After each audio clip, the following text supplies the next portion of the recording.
Weekend nights, the city roars. Tune in loud, turn up some more. Cincinnati show, it's time to play. Sports with strawberry ice today. 5:30 sharp, don't be late. TTV, the sports awaits. Strawberry ice, he's on the mic, energy, it's pure delight. Every touchdown, every goal. Feel the pulse, it's in your soul. Cincinnati heartbeats strong. Strawberry ice will lead the throng. Every touchdown, every goal. Feel the pulse, it's in your soul. Cincinnati heartbeats strong. Strawberry ice will lead the throng. Feel the crowd, it's electric now. Shouting loud, they all know how. CTV got what we crave. Sports with ice, it's waves and waves. Tigers strike and Bengals roar. Every game we want some more. Tune it in and feel the thrill. Strawberry ice, he's giving chills. 5:30 sharp, don't be late. TTV, the sports awaits. Strawberry ice, he's on the mic, energy, it's pure delight.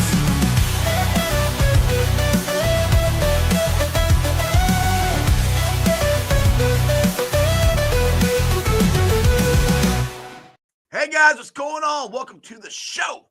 This is Sports with Strawberry Ice. I'm your host, Iceman Jeff Tronopole, and as always, I'm bringing you sports from a West Side point of view right here in the great city of Cincinnati, Ohio. And as always, except for Thursday, I'm coming to you live from the Ice Cave, and the Ice Cave is brought to you by Priority Lawn and Landscaping. It's nice and sunny out there. The grass is growing. The weeds are growing. You need your flower beds cleaned out. You need some shrubbery trimmed up, planted, paver patio done, retaining wall. I don't know. Anything pertaining to lawn and landscaping. Do me a favor. Think Priority Lawn and Landscaping. Give them a call at 513-430-6114. That's 513-430-6114. You can also follow them on Facebook. And when you contact them, tell them Ice sent you. What's up to everybody in the chat? We got Brad in there. We got Paul Painter. We got Holmes, Tony Blazin. Yes, Grip. I know I was a couple minutes late for starting the show. Blah, blah, blah, blah. Grip's in there, Strangers in there, and Syndustry's in there. What is up, everybody? All right, so we got the draft party this Thursday. It is at MOT's, Mount Lookout Tavern. If you don't know where Mount Lookout Tavern is, it is in Mount Lookout Square. So if you know where the Jeff Ruby's restaurant is, the precinct, go that way. From my side of town, go that way, hit that light, and take a left and go up the hill. You run in the Mount Lookout Square, and you find Mount Lookout Tavern. We're going to have Tyson Anderson there, Bengals safety. We're going to have Bengals legend David Fulcher in there. I just found out we might have the draft professor there. He might stop on by. Joe Farson's going to be there. Maybe Harrison, the comedian. I'm not sure if he's showing up or not, but it's going to be a great time. Bengals trivia starts at 6 o'clock. So if you want a chance to win 2 tickets to the Logan Wilson softball event, I might give away at the trivia. I might give it away during the show. I'm not sure which, so I suggest you show up to both if you want 2 tickets for free to the Logan Wilson Celebrity Golf or Softball Tournament. I appreciate them reaching out to me and giving me a chance to be a part of this and give tickets away. Now, I am not in the softball tournament, just to clarify that, because people are like, oh, you get to play. No, I'm just giving away tickets. That's all I'm doing. But it's going to be fun. Make sure you guys show up. And then I hope you guys already got your tickets for Project Game Day. And because you can't buy tickets now anyway, I'm just telling you about it because it's going to be a lot of fun. We're going to be there at the Flowing Warehouse. Midwest Best Barbecue is going to be there. Cincy Hap. Hopefully Dale's going to be there. I don't know. We'll see if he's going to drive 2 hours and come. We'll see. But it's going to be fun. Make sure you guys stay locked in between me and Bengals and Brews. We are going to have you covered for your draft day or draft weekend stuff, because I just like to say, I think me and Dale were one of the first ones to live stream the entire draft. We did it 2 years ago, and we're on every day, all day long until the end of the draft. That was a lot of fun. Speaking of the draft guru, he's one of my best friends. His name is Dale Altman. What's up, Dale? Not much, buddy. Dude, I do think we were one of the first ones to live stream like the whole thing. You know, it was a lot. Dude, I was wore out. I was tired. Yeah, I did it every day except Friday last year, and that's probably the plan again. Do every day except Friday again this year. Yep, because I'm gonna. I know you're sending me a link. I'll jump on your stream from MLTs while the draft's going on. So I got mine started at 7, and then yours started at 8. So if you're not going anywhere, just watch us for the next. Just go back. Got all kinds of stuff to do. Yeah. And then who knows? Then I'd follow us on Twitter or whatever, because you never know what the hell we're gonna do when we go to the draft party at the Fulling Warehouse. It's gonna be fun. Maybe if Dale doesn't come, I'll call him and I'll just go live stream and I'll have him just join me anyway. We just talk there. I'll just be like, hey, it's me. Hey, what are you doing? I'll set up a show and Jeff will just sit down with his phone and we'll just do a show. If I'm not there. I'll be at the draft party. Hey, look what you're missing. Yeah.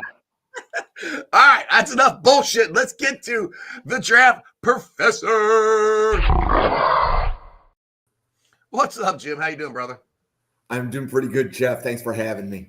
No problem whatsoever. I appreciate coming on here because, like I said, we were talking draft all week long. It's Dale's Christmas, and I think that's what Dale's like. You got a lot of energy today. I don't know. I'm just excited. I've been waiting to get this draft over. 2 days, man. We're so close. We're close. I can feel it. I want Walter Nolan. It's not going to be like last time when the Baltimore Ravens took my guy. You will get Michael Williams, and you will like it. Damn it. Or Shamar Stewart, one or the other. Because now you've seen, right? You can just you can get rid of Trey if you get Shamar Stewart. It's what Peter Traeger said today. All right, so I saw that live on McAfee. I'm like, that's stupid. Why would we don't have enough pass rushers, so we're going to draft one and then trade our best one? No, then we're in a worse position than we were before. That made absolutely no sense. I have no idea what he was thinking when he said that. Yes, you replace the 17.5 sack guy with a 1.5 sack guy from college. That is how it works. Yeah, that makes a lot of sense. Like, oh yeah, it makes it easier to further the trade. I'm like, no, it doesn't. And I like what Kelsey Conway had to say on your guys' show. If you guys have not checked it out, check out Bengals and Brews. Not now. Wait till the show's over. Then go watch Bengals and Brews. Kelsey Conway on there, and she doesn't think they're trading Trey at all. She, because we even asked her, you think there's a chance you could trade him during the draft? She said no. I don't think so either, honestly. I think that's all BS. I don't think the Bengals are even considering it. Like, they'll make him play out his contract this year before they would just trade him at this point. That's what I've been saying. His value would be higher at the trade deadline. It would be, but I mean, there's still like for the Bengals to trade him, they've got to get at least a number 1 pick, a number 2. I mean, they got to get a lot. Well, it would be stupid to trade him because you could have, if you were going to trade him, you should have done it when free agency started because that $16 million you could have used several other places. You wouldn't have these huge holes at guard, and you still got one at edge even if he's here. You still got one for interior defensive lineman as a pass rusher. Like, you could have filled something or a couple things decently. Linebacker. Something. That was the time to trade him. Now it's like I said, I don't think it's going to happen because I keep saying this. It's 17 sacks. You can't find. You could, but very highly unlikely you're going to find that guy as a rookie in this draft. Maybe eventually they'll become, but not his rookie. 17 sacks. Plus, like Kelsey said, the Bengals don't have to do anything. This is what I keep saying. I think they're going to extend him, but he's under contract, so they're not just going to give him away. That's what everybody kept saying about T. Oh, they're not going to be a signed team. Well, they did. And Jamar and all that stuff. Yeah. Anyway. Get off my foot. I got my cord caught on my foot. Get over there. Right. I thought it was the cat again. That may have not been a cord. No, the cat. I don't know where the cat is. The cat might be around here somewhere. She might be sneak attacking me somewhere.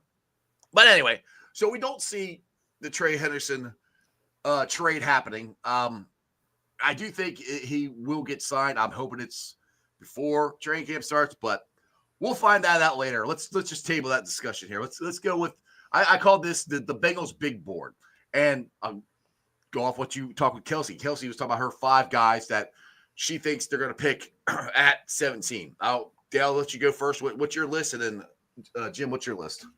So we'll try to do 5, and we'll try to keep it somewhat realistic because, honestly, Dave Lapham predicted Will Campbell. What world are we living in? He ain't dropping 17. I would be shocked. Because if we're just picking whoever we want, sure, give me Abdul Carter, number 1 on my list, right? Right, yeah. Travis Hunter, two-way player. Yeah. We'll just put him on my list. But no, we'll try to be somewhat realistic. And, one she had that I agree with, Jihad Campbell, linebacker, because they don't talk about Pratt. So they don't talk about him at all. They act like he's on the team. Yeah. So I don't think he's in the long-term plans, but I don't know what the plan is to replace him. It can't just be Oren Burks to me. I don't know if he'll get there because now it looks like he'll be ready for training camp. He's running. I know running. It's a shoulder injury. He's running. Whoop-de-doo. I get it. But there was no strap or nothing on his shoulder. He's moving pretty good. So he's on my list. I'll definitely, obviously, number 1 on my list is still Walter Nolan. There's a lot of smoke about the 49ers, so they have him at 11. Not speaking that into existence now. No, this is not going to be their tire limiter bomb. No. But I just love everything about him. He can get pressure, but he's really good against the run. Those guys usually pan out that hit the marks I've talked about a million times. So he's up there. And then, honestly, the more I hear about Kelvin Banks, I don't think he's going to be there. And, I got him around 13th, 14th, one of those on my board personally anyway. So I'm just not even going to include him in the conversation, but he would be in my top 5 if he slides, because I think I'd be a great guy to play at guard and then potentially kick back out to left tackle at some point. So let's see. Jihad Campbell, Walter Nolan. I'll toss in Mike Green, but I do get a little concerned with the off-field stuff. You got to put him there because of the talent. You have to. I feel like the Bengals are still interested in him, so regardless of whatever's been found out or how they feel or what's going on, they must feel comfortable. So that's 3. And Malachi Starks, I think, would fit well with Jordan Battle, so he's on my list. All different positions so far.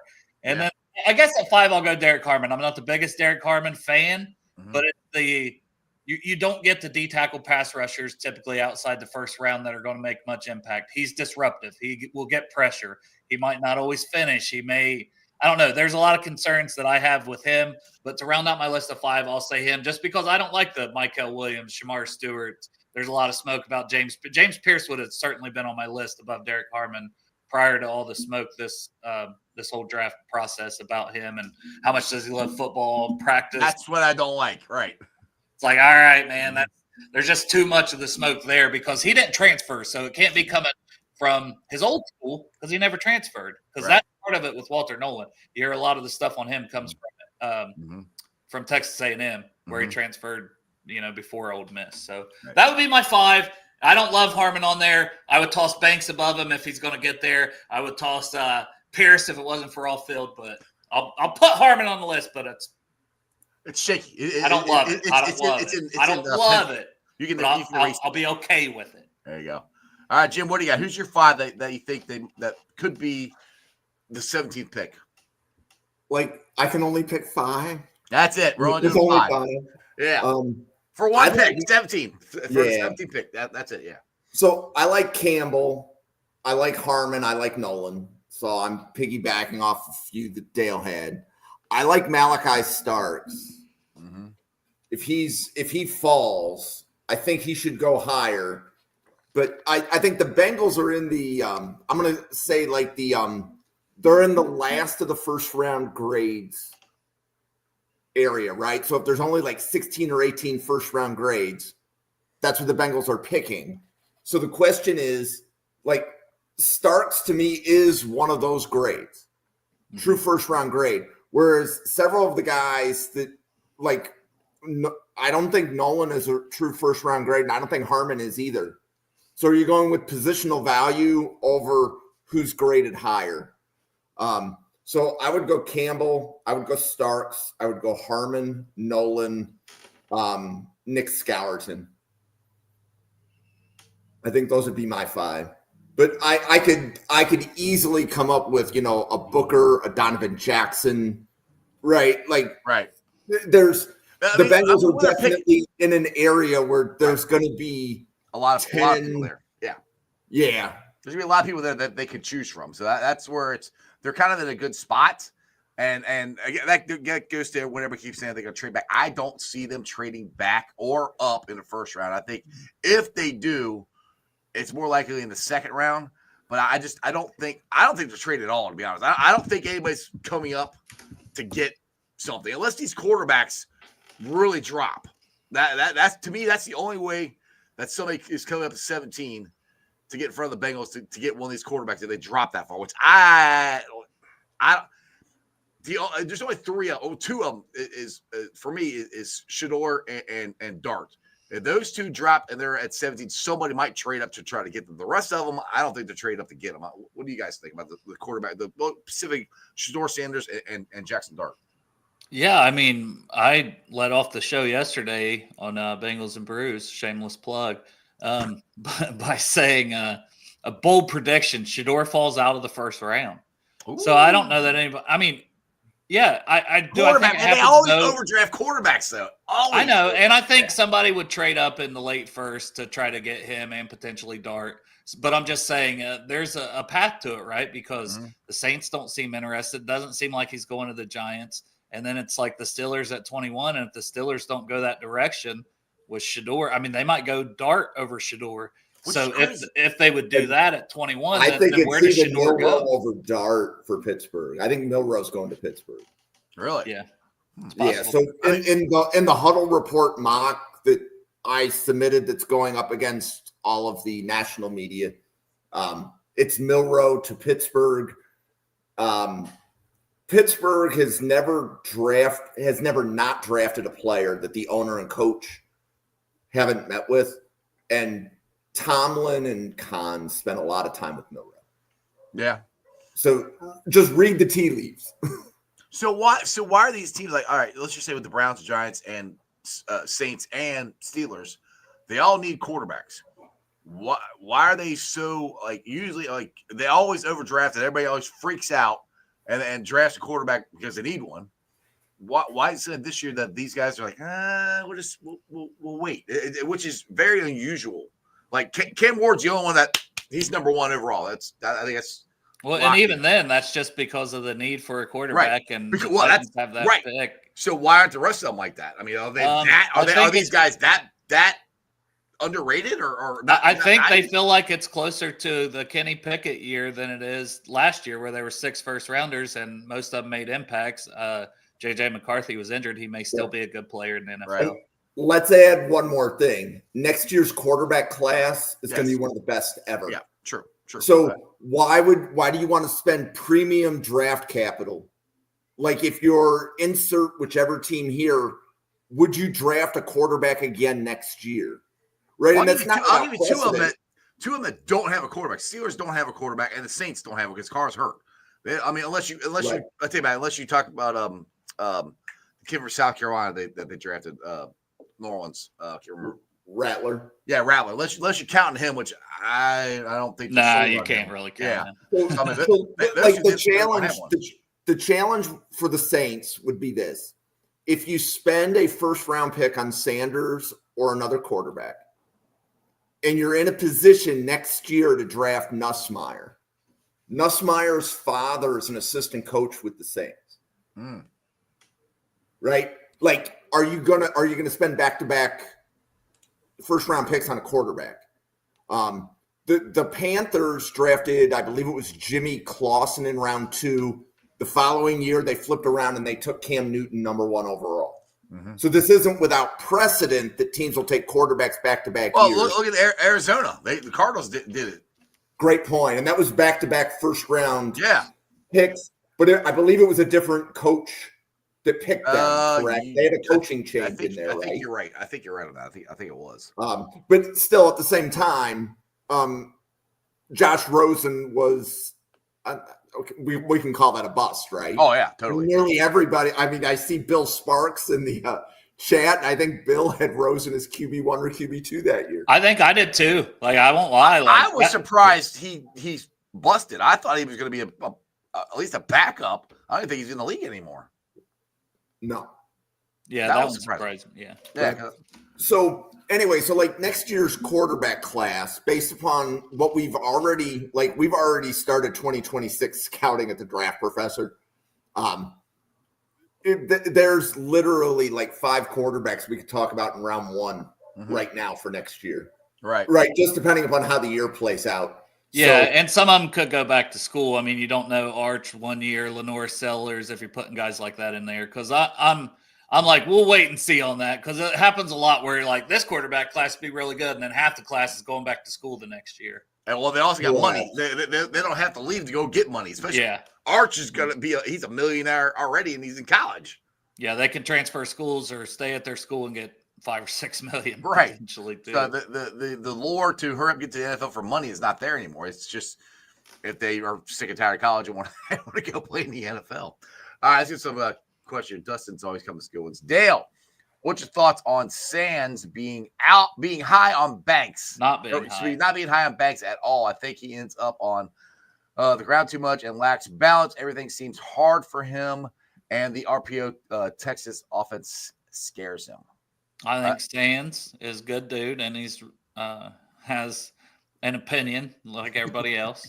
I think Kelvin Banks is a top 15 player easily in this class. 3 years of whatever the scheme was at Texas, very high level play. They moved to the SEC.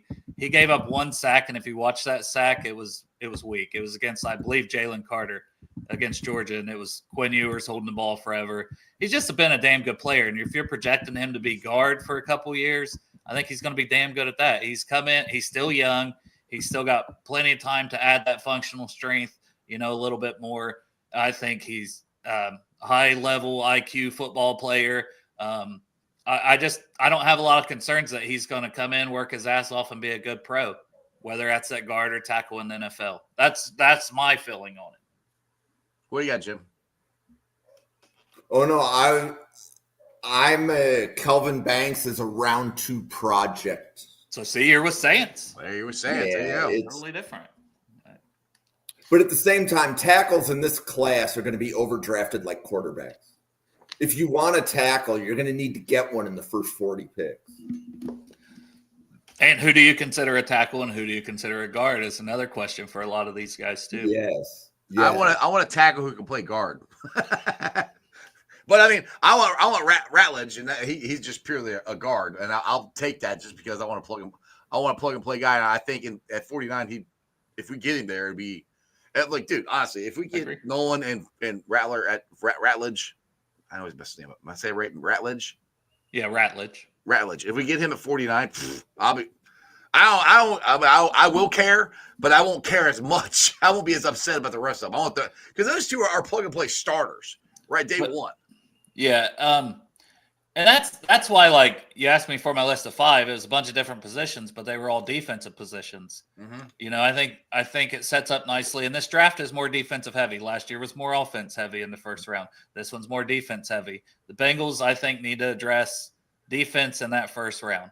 Whether that's a D tackle, the linebacker, the safety, the edge, it sets up nicely that the best player on the board can match up with one of those 4 needs for them. And you take defense and you turn around in the second, and you should have some guard options left.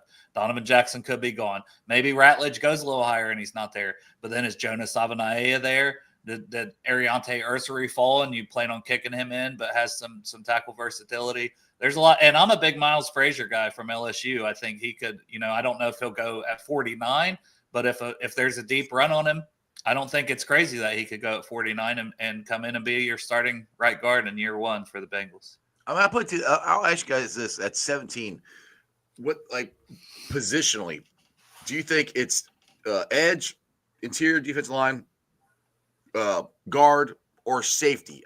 Which is, in your opinion, which is the most important? If you could get the guy there, the way the draft should fall, which would you rather have? Would you rather have the elite guard or the only interior guy or an edge, or where are you, or safety? Because I know Dave keep talking about safety. Yeah, of the positions you listed, I would put guard at the bottom.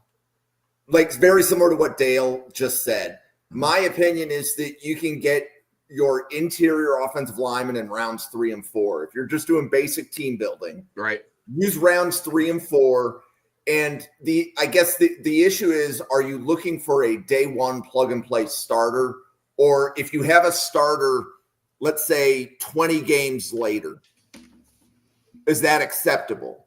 Right? Because I'm more of a believer in team building. Look at the roster for a 2-year stretch don't go for plug and play starter. Yeah.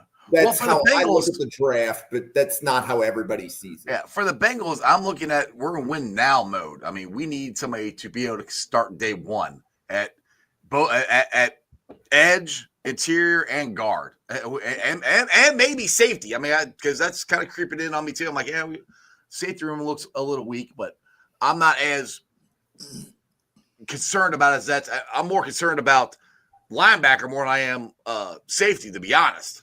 But to Jim's point about the 2 years, you're looking a year from now, Geno Stone's not even here, and Geno Stone was not good till down the stretch. So I think you get a Malachi Starks, and if Geno Stone, let's say, is starting to at the beginning of the season, but he's struggling again the first couple weeks. Boom, you feel great about Malachi Starks. Right, which I mean, I will be okay if he's there. I'm not. But then the following year, he's immediately going to be your starter. They're not going to re-sign Geno Stone at that point. I don't think they re-sign Geno Stone anyway, but we'll see. All right, Dustin, thanks for $5 super chat. Why you always make hard words for hesitation? Hesitation drafting D tackle first round. Defensive tackle needs a lot of development in the NFL. Newton had 2 sacks last year and a 63 pass rush. He's coming at me because I was a Johnny Newton guy. That's who I wanted. He goes clear to the second round. That's who I would have taken in the first round.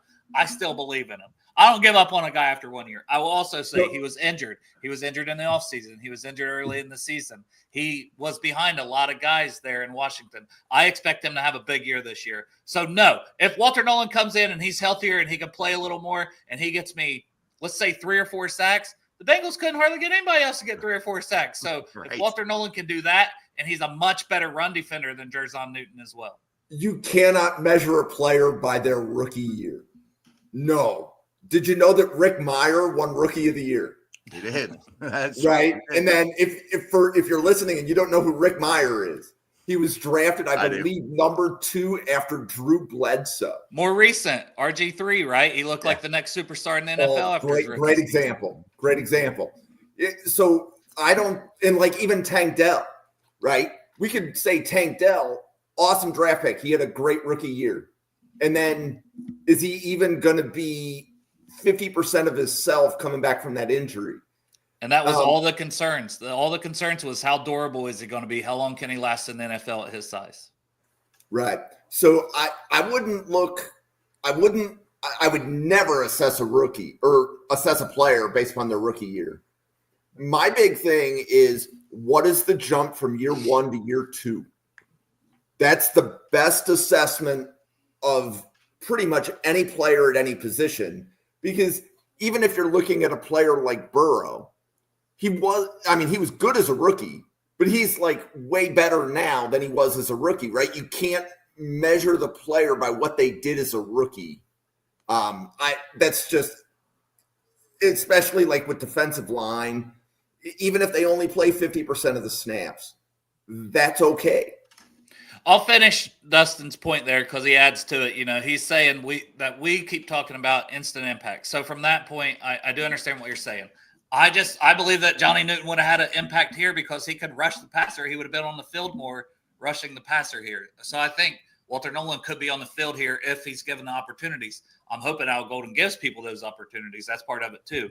But it doesn't mean he's going to have 5 or 6 sacks as a rookie.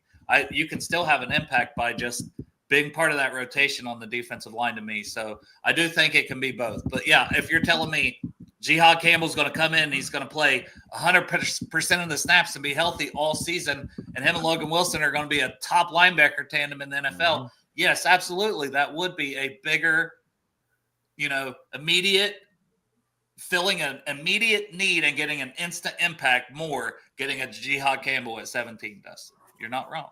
Now, are you worried about Campbell's injury from an immediate impact standpoint, too?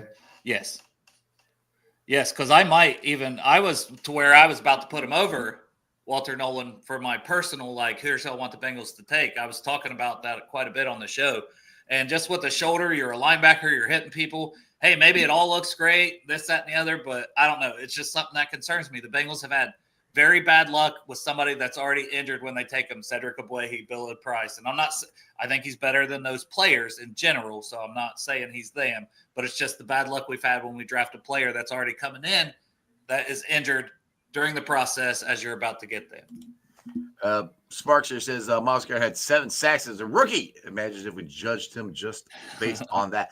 Hey, if Walter Nolan comes in and gets 7 sacks, I'll take it. That's 7 more we had last year. Right? We would take that 7 for Miles Murphy in the first 2 seasons. You know? Right, exactly. We take that. That would be good. That's my guy, Bill. So, Bill, it's good to see you here. And he's a Browns fan. We know. I know. Oh God. That's why I had to mention Miles Garrett, obviously. Now I gotta give Crip. He's giving me a hard time here. I don't have to sound words out. I have a teacher. He's right here. He's to help me out. Okay. Yeah, he's got voice to text for every day. Okay. Yeah, exactly. Yeah, exactly. I don't have to read stuff. Well, that's why sometimes you get some interesting texts from we have the grammar police going here. Yes. If you ever follow me on X, yeah, everybody's like, you spelled that wrong. I'm like, oh no, shit! I spell a lot of stuff wrong. Okay, I'm sorry. You just have to know at this point. Yeah, he's got to know. Try to speak ice. Okay. Jihad Campbell should be ready for my rookie camp. He's already started ramping up period with no setbacks, expected to be full strength. Yeah, we were talking about that before the show. Yeah, that's why. Well, and when we started, and he was the first one I mentioned in my top 5. You know, I probably still, but he's right in that conversation. Yeah. Still. And like I said, worried, but you have. I still want Nolan, but you swayed me. We're like, all right, if you get him there too, if he's healthy, dude, I don't think he's not gonna be there 17. I don't think so. Well, linebackers also whatever it is, first round linebackers aren't always the greatest, are they, Jim? Am I wrong on that? Like the history of first round linebackers is just not ideal. Somebody had a tweet about that, like where they listed every linebacker drafted in round 1. Really? And not good. Like to Dale's point. All right, never mind. Forget it. I want Walter Nolan. I think he's good though. I think he's good. I want him, but I'm like, you just blew everything I said. Good, Jim. I just think it's a weird position from the standpoint of there's more than just one type of linebacker, right? Depending upon how you're going to use them in your scheme. I think one of the draft professors, Will, had 6 types of linebackers. So, and you're trying to, pair linebackers up, or you want linebackers to kind of complement each other or whatever, right? So just because you see linebacker on your favorite draft simulator or something, they're not all the same. Like you won't use Jihad Campbell the same way you use Jalen Walker, the same way you use Carson Schwessinger, right? Even though they all play the same position, they're not going to play it the same way. So I can see Campbell falling a little bit just because the positional value and the failure rate, I think linebacker is more valuable than safety, but safeties have a higher first-round hit rate. All right. So I'd rather take Starks over Campbell, from the Bengals perspective. I was about to say, all right, I was about to, you stole my thunder. I got Starks, you got Campbell, and you got Nolan there. Which are you taking? I would take you go Starks. First. I would take Starks, higher-rated player. There you go. Dale? Well, you know me. I just can't quit Walter Nolan. It's your fault that I like you. 17%. I'm going to say it again. I said I always say it, but I'll say it again. 17% or higher pass rush win rate in any season they're in college, combined with a 10% run stop percentage, this is per PFF. The guys who do that are the best defensive tackles in the NFL, and almost all of them have gone in the first round in the draft because they don't get out of the first round. So if you're going to get one of those guys that end up being one of the top guys in the NFL at defensive tackle as a pass rusher, you typically get them in the first round. And I think he's one of those guys. It's like him and Mason Graham this year, and Mason Graham's projected to go in the top 5, top 10. So that's why I want him at pick 17, because I think he can be that player, whether he does it all this year or that's a year or 2 from now. As long as he's a player I think he can be, then that's who I want above everybody else. But I just like Campbell, but I'm the one who brought up about the history of linebackers not great. Right, exactly. And I'll talk about Starks. So it's like with Starks, I like him, but the testing does worry me. But then I'm the guy who also goes and brings up about the fact that at safety, it's okay because instincts matter there a lot more. And there's so many successful guys in the NFL at safety that didn't test the greatest. Now, I wish it was a little better than 5. I wish it was closer to Jesse Bates' 7 than it is 5 on a relative athletic score. But there's still guys like Earl Thomas even that had like a 5 that have done really well. Xavier McKinney. So there's guys like that, prime examples in the NFL recently even, that have had lower RAS scores. And if they're instinctive, they're intelligent, and they love football and they're hardworking, study the playbook, learn it frontwards and backwards, and that's everything we hear about Malachi Starks. So I'm going to be happy if Malachi Starks to pick at 17. It's just, is he going to start over Geno Stone? Because it's like, if we do want that instant impact, and he's sitting on the bench the whole time, right? Well, that's even less than Walter Nolan, who's in a rotational role. Right, so exactly. That's my only hesitation with Starks. So I don't know what they do. So for me right now, Dale, who on Ole Miss do you think gets drafted highest? Who on Ole Miss? Which Ole Miss player, like between Amos, Princely, Nolan, who I'm assuming those are your top three, but maybe Trey Harris or Pupal. Yeah, I think Walter. I think he could go 11 to the Niners, and unless Jackson Dart, if we're including him, and the Saints say we love Jackson Dart and take him at 9, then I would say maybe Dart if there's a team that loves him. He could go before Walter Nolan, but I think Nolan is the highest. I have no idea where Princely's going. I think he's a second round player, but I've seen him reports that he's off team's board, so I have no idea. So the reason I asked is when I interviewed Pupal about a month ago, I asked him, I said, who from Ole Miss is going to be drafted the highest? And there was no hesitation. It was Walter Nolan. He says, I've never played with a player that was that good before. Right. So like even the players that play with Nolan recognize what he does on the field. Like he's a game wrecker. So like if that's the pick, I think that's really good. It just seems to be the grades on him, significant variance, where some people could say take him top 20. Some people say, you'll be able to get him in round 2. Derek Harmon's been pretty similar. So it's like, because that's the two a lot of Bengals fans talk about with that interior D line. But that's interesting. I think Paul's 1-2 for linebackers. But Jeff, go ahead. Go ahead, Jeff. Well, I'll just say for Tuesday, April 22nd, my three guys is Nolan, Jihad, and Sparks. Those are the three. I think there's a very good chance it's going to be one of those three. I just kind of just talking to you guys and reading the tea leaves and all that stuff. That I think there's a very good chance it's going to be one of those three. And I think there's a chance. Who knows? All three of them could be there. I have no idea. And if it's all three of them there, I want Nolan. I want that interior pressure. I want that. I want to get snaps off BJ Hill. I want what we had Larry Ogunjobi here.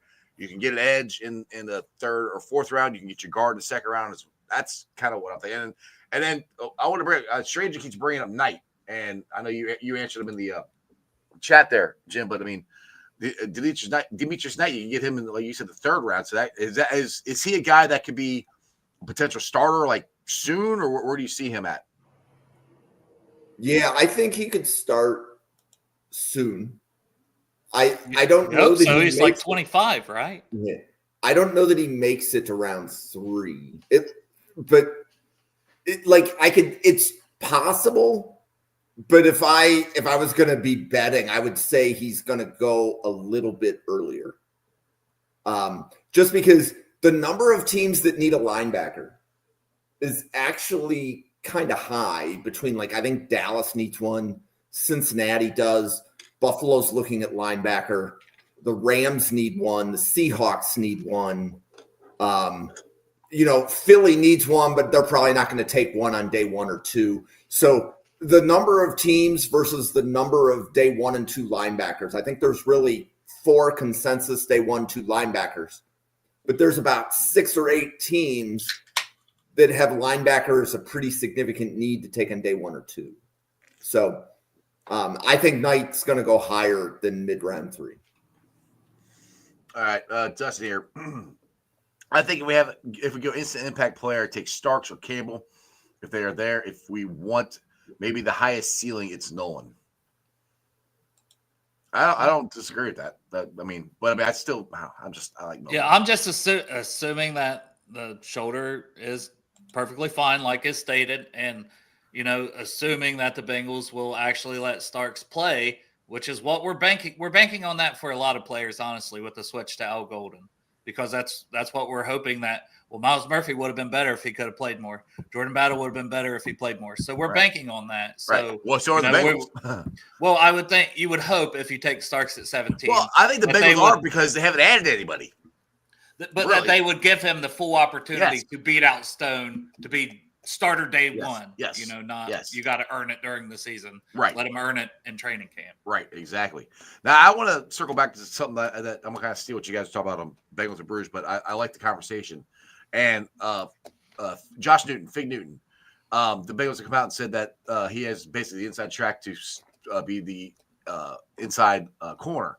I've said this since probably the end of the season last year. I really like Dax outside. Now, one thing that Dale brought up, which I didn't think of this, it was a really good point, is if they're going to pick up that 5th-year option, which is how much was it? 13 million? I think it's 13 million for Dax Hill, and you got to make that decision before the season even starts. Right, and you're going to want to pay. You're more willing to pay an outside corner that much and picking that option up instead of an inside guy. But I like and Josh. I think Josh really impressed me last year. And just I met the guy at Bengals now. Dude is all ball, dude. He's like I didn't play video games. I don't do none of that. So I'm all ball, and I like guys like that. And I think he is versatile enough that because one thing you did say that what if Cam or Kelsey said this? What if Cam doesn't come back? Well, then you got DJ Turner. So you have DJ Turner and hopefully Dax. That's your 4 nucleus right there of your potential inside and outside corners. What just I guess elaborate more on what you're saying about Newton and Dax. Well, right now Dax is not even healthy to be playing, and he's 6 months off his injury, and we don't know how well his recovery is going or how long it will take for him to be fully healthy. So by getting Newton as many reps as possible, you think, well, Dax played a lot of slot in college. He's moved around a lot already in our defense. They would probably feel more comfortable, getting Josh Newton as many reps as they can, and still like. If training camp happens, CTB's looking good, Turner's looking good, and Hill's looking better than Newton, they say, okay, we're going to get the 3 of you out there, and Dax, you're going to play slot at that point. But if Dax is slow off recovery, if CTB looks like he's still struggling like he did last year at times, and then it's Turner and Dax and Newton's in there. Or, whatever, Dax isn't back, so it's Turner and, and almost every year the Bengals are having to put in another outside cornerback because of an injury at some point. So if they know, okay, we've got these 3 guys, we're going to use these 3 guys, we're going to play these 3 guys regardless quite a bit this season. Josh Newton, we want you to just focus on slot. We're not worried about you focusing on outside as much. It's probably why he's talked about it so much. But then it's a long way from, game 1 and who wins the starting slot. Right. Yeah, we're just talking, but I like the potential is there. I think that those 3 that we have right now are, I think, the best inside and outside corners. That's the best case scenario that Dax can come fully back. But Kelsey had a great point. You just said it. Not Joseph, sorry. Cheezel, who was the cornerback for the Bengals that got hurt. He just went to Tennessee. We just talked about him. Cheetah Bay. Cheetah Bay. Yeah, he's on the Ravens now. Yeah, it took him a while to come back. So expecting him to come back and be plug and play right away is lofty. I mean, it could happen. I hope it does. But that's where you have DJ Turner, and this is where it puts the pressure on CCB, where they need him to come back to where he was. So, I mean, I'm worried about it, but I'm not that worried about it because other spots that scare me more than that. So at least we're talking about options here that they have at corner. Yes. What is their pass rushing D tackle? Edge right now, where's the pass rush coming from? I mean, you're hoping guys take steps, but hope is not really a strong plan for making sure you make the playoffs after missing it 2 years in a row. Wing here says recovery for Dax. Dax is behind schedule. However, when he's healthy, he can play anywhere. It's a toss-up, and that's the thing. Is like I think Dax or Kelsey said this. I'm sure that Dax would prefer to stay in one spot. I think not move again. Plus, outside corner money is better than slot corner money typically. Absolutely. But that's why I said about the 13 million though to round the conversation out. Is if they're going to pick up the option as 13 million, okay, we're paying Dax Hill, who we're still not sure about as a slot corner, top of the market slot corner money, or we're just paying him middle of the pack or less outside corner money if we're going to keep him there. They feel better about how they're using that money if they keep him at outside. Now, when do they got to pick that option up if they do? Is there a deadline? I don't know the exact date, but yeah, there's a deadline. I know it's definitely before the season. Yeah, so it's coming up. Hopefully he'll get there. I'll get into so you're talking about the 5th-year option, right? Yeah. So when do teams have to? Is this year 3 or year 4 for him? This will be his 4th year. 4th year, yeah. Yeah, so I think that deadline already passed. That deadline is before the draft, to the best of my knowledge. It might extend to just after the draft, but I'll go Google that right now. But Bill says May 1st. Yeah, I was going to say that time is now. Yep. So that decision has to be made. Yep, it is. Yep. So that's an interesting question. All right, I'll put it to you guys. Would you pick him up? Would you pick that up? Yeah, I've said yeah because I mean they obviously saw enough flashes in him, and he's a first-round pick, good or bad, indifferent. If he should have been, not been, in hindsight, whatever. He's still very talented, and he had 100 and some tackles at safety that year that he started at safety, and he looked good prior to the injury. And he hasn't really been injury prone. He had an injury last year after he looked good at outside corner. He just kind of been bounced around positions. Set a year behind Jesse Bates, basically wasted a year of that. I don't think this is a bad idea. I don't think they're going to do this because the Bengals don't do this, but should risk trying to extend CTB before he has a bounce back year. I don't think that's a bad idea because I do think he's going to have, he's played too good the first couple of years to play as bad as he did last year. I just think that was a one-off or something, So, I mean, they're not going to extend them. I mean, they won't be that proactive. They never are. Let's say the Bengals don't feel like their MO is to extend early. Like they don't wait as long as Jerry Jones. Damn near do.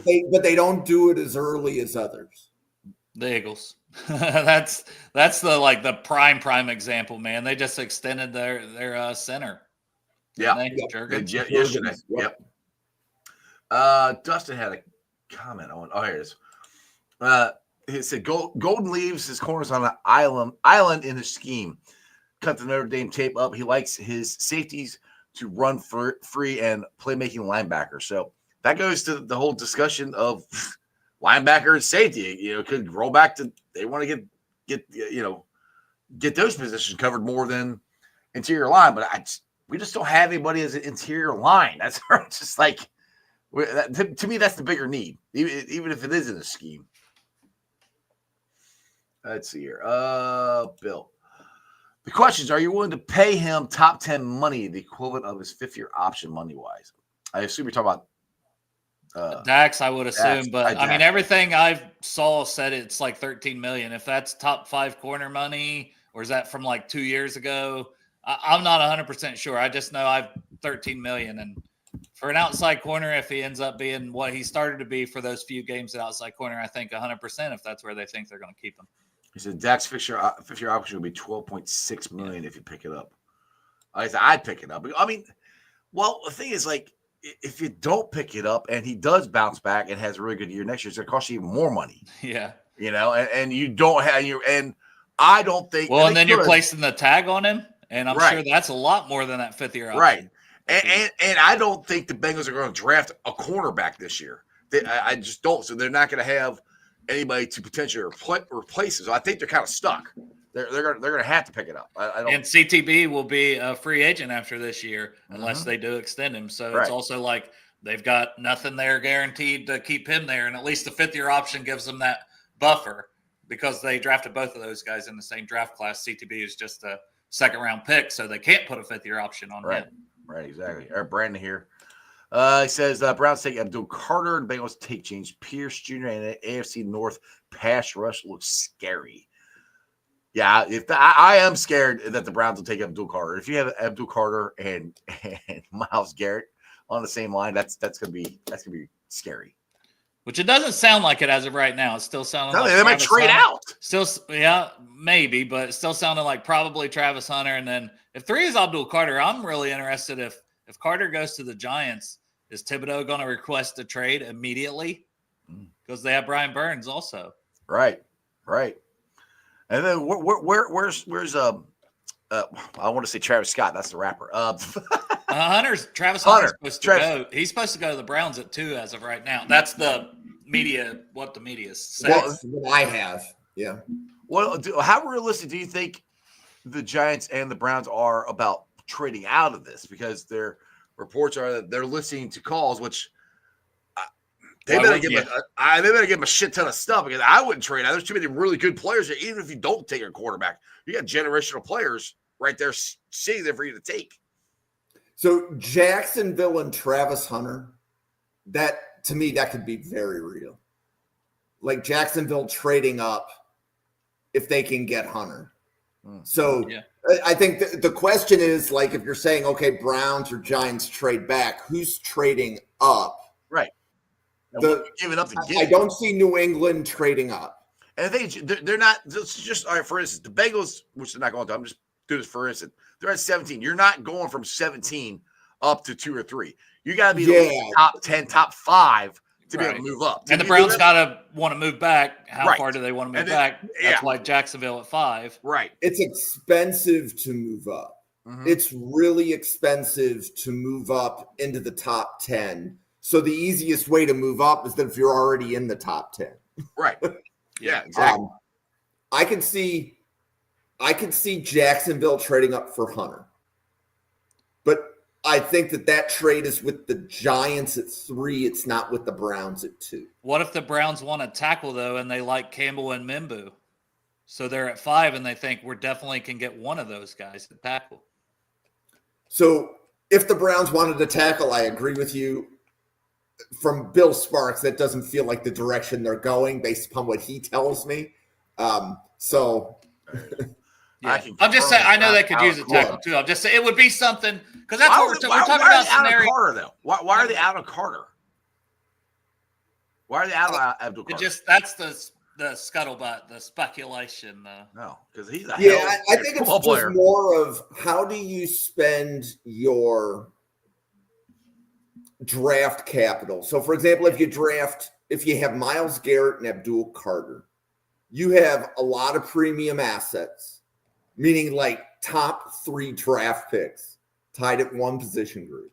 $40 million for Garrett now. Right. I don't think the Browns owner cares. He just spends money. Yeah. So I just think it's more effective to you spread your first round picks out across a few different positions. If you're going to double dip at edge where you need 2 high picks, it's a first and a second. It's not going to be 2 top 5 draft picks that you spend on edges. I mean, unless you're Matt Millen and you're drafting wide receivers. You just draft every year. Yeah, but to me, that's just not effective team building. That doesn't mean it won't happen. That's just not the way I would do it. But nobody's asking me for my advice either. So I am. I'm asking you for your advice. I'm asking. Let's see. You guys are blowing the chat up. Hang on a second. I love this. Bill Sparks. Jacksonville and Chicago are both looking to come up for Hunter and Genty, respectively. I can see Chicago for sure. Jacksonville. Dale, would you trade up in this draft class for a running back? No, I wouldn't trade up in almost any. I wouldn't trade up in any draft for a running back. So Bill's dropping that in the chat, but I'm going to roast Bill for a second because we did a 32-person 7-round mock, and he traded up for a running back in round 1. I'm just saying, as Cleveland, he traded up for Omarion Hampton, and I'm like, in this draft, you don't trade up for a running back. So I'm just teasing Bill. So, yeah, I wouldn't trade. I wouldn't trade up or trade up. Sorry, Corey, if you're watching, but I wouldn't trade up for a running back either. Corey Dillon. The one time Corey's watching the show, I'm talking shit about. No, anymore. Back then you would have when it was Corey Dillon. Well, it's Corey Dillon. Duh. I mean, duh. Dude, I would have drafted Corey Dillon number 1. Hello. Hold on a second. I'm trying to get back. All right, Esther. She said Hunter will drop a little in the spot. Teams are worried about him playing 2 positions, and he won't go to a team. All right, so for him to come out and say, "Well, if I can't play both positions, don't draft me." Really? I mean, I think that's a little nobody's done it. I mean, Dion did it a little bit, but when was the last time somebody played both ways consistently, throughout their career? I mean, that's I don't know. That's a big bold he's not statement. going to either. He's not going to play both sides full time. No, that's a bold statement. And to me, To me, it's a bold statement and a dumb statement. Like, dude, you like, okay, well, don't draft me. Like, dude, you're taking money away from yourself. You could be a top 3 pick. Like, if you were like dead set on I want to play wide receiver and cornerback, like that, you know how hard that is because there's 2 different. He's not gonna be able to be in both rooms all the time to learn the game plan and everything. I don't know. I just think that was a dumb statement, in my opinion. And I don't think he's gonna play both ways all the time. Good. Hunter should play both ways, and I think that there's what I'm going to call regular season 2-way Travis Hunter, and I don't think the media or the world is ready for 2-way Travis Hunter in the playoffs. And what I mean by that is, like, the regular season, you're just trying to get through, right? As long as you're on a team that's good enough to get to the playoffs. So you put them on a pitch. Well, hopefully you don't go to Cleveland then. Yeah, exactly. Right. So you play 66 to 75% of the snaps both ways. But then you get to the playoffs and he's not going to come off the field.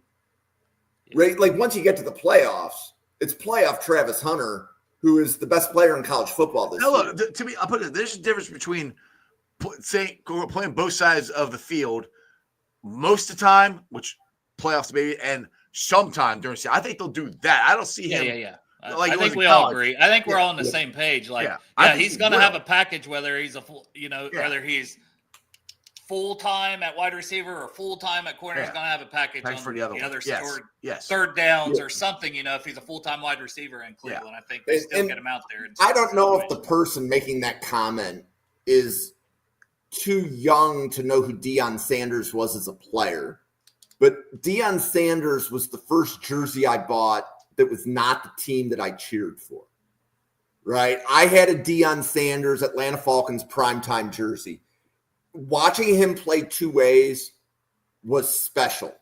And he didn't do it that often. Like he didn't. And he returned kicks. Like he was a better kick returner than Devin Hester. And Devin Hester made it to the Hall of Fame. He was, I think, the best kick returner in NFL history, in my opinion. That's where I think that's how good he was. And like Deion would he would hit a home run in a World Series game and play an NFL game in the same day. Okay. Yeah, 30 for 34. You can watch it. Yeah. So I actually was watching that. Like I was thoroughly entertained by that because I'm like, I didn't realize some of the controversy with him dumping ice over Tim McCarver. Oh, I remember all that. Tim McCarver deserved. Oh, he annoyed me as an announcer. He was the Chris Collinsworth on the baseball side. But yeah, Travis Hunter, let him play both ways. And if you're going to hate on the guy for playing both ways, he's just going to prove, my opinion is he's going to prove a lot of people wrong. Oh, yeah. Again, I'm not saying he's not going to. For him to come out, I think teams, whoever drafts him is going to play him both ways. It's just not going to be every single snap. He's going to be out on the field, either wide receiver or cornerback. It's going to be packages either way. Okay. So, Dale, question for Travis Hunter on his 5th year, right? So, you put the 5th-year tender on Travis Hunter. Do you add the corner and the wide receiver salaries? Like, how does that work? Because I bet he would want to do that. Yeah. The 5th year is position specific, right? Yeah.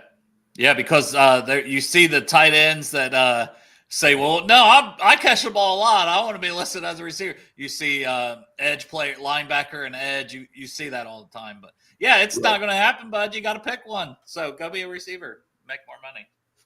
Yep. All right. So this goes back to kind of the opposite of what we've been talking about here. Gregory says, fix one guard position with your first pick. Someone you like on defense will slide to the 2nd. I disagree. I think a lot of the best D tackles and even the best edge players that are going to be in the 2nd are not the best D tackle or edge pass rushers. I actually like the guys who's projected to go in the 3rd as pass rushers a little more than I do in the 2nd at some of those positions. So to me, you're either going to get, you get your pass rusher in the 1st, or maybe you just wait until the 3rd. But that's why I keep going back to guard in the 2nd. I think, maybe you could wait till the 3rd and get a guy that you think could start. But I think you could get a guy can start at 49 for the Bengals this year. Yeah. Like a Tate Ratledge, Yeah, that's like I keep saying. Nolan, 17, Ratledge at 49, and we won't get any of these guys because you can't. I keep saying just zoom in on. I never get it right. If that happens, I would definitely be taking my shirt off and running around in circles. I'll do a victory lap around here. Jim, I know you got to get the heck out of here. You got another podcast coming up at 7, so make sure you do me a favor and plug some stuff before I let you go. Tell everyone where they can find you and follow you at. Sure. So first of all, it is great to see some of the Draft Professor regulars in the chat here. So Bill and Brandon specifically. Brandon's on the Draft Professor podcast every night. So it's good to see him popping in here too. Yeah, so thanks for joining. Yeah, so Draft Professor, we have daily draft podcasts. And as Jeff said, I've got one that's going to be starting up here in about 30 minutes. Daily draft content. This week, we're spending a lot of time on 5 first-round options for every team. So this podcast warmed me up so I can talk about the Bengals in 30 minutes. And as soon as this draft ends, we are turning around and we will have 2026 draft content coming at you daily from now for like the next 11 months. So we are ready to go. And Bill Starks in the chat is the #1 guy. So thanks, Bill. There you go. If you want draft content, follow both these guys. Jim, appreciate it, man. I hope to see you Thursday at the draft party. Let me know if you can show up, all right? Yep. Thanks, Jeff. See you, brother. See you, man.